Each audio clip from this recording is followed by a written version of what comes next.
Hi guys, back with me again in this channel. On today's tutorial, I'm going to show you how you can have a slow zoom effect to your clips on the CapCut PC by using keyframes.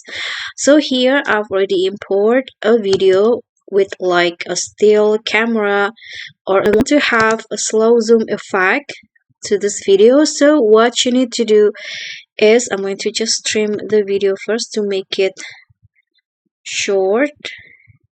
Okay, this is optional. I'm going to just show you how you can do the slow zoom. So first, you need to see there is a position and size settings in here, and on the scale you need to enable the keyframe at the start of the clip. So click on this and then go to the end of the clip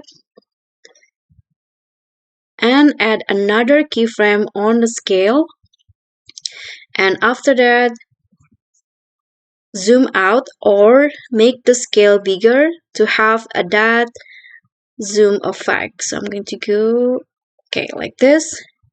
So later when you play the video, it will have a slow zoom effect like this.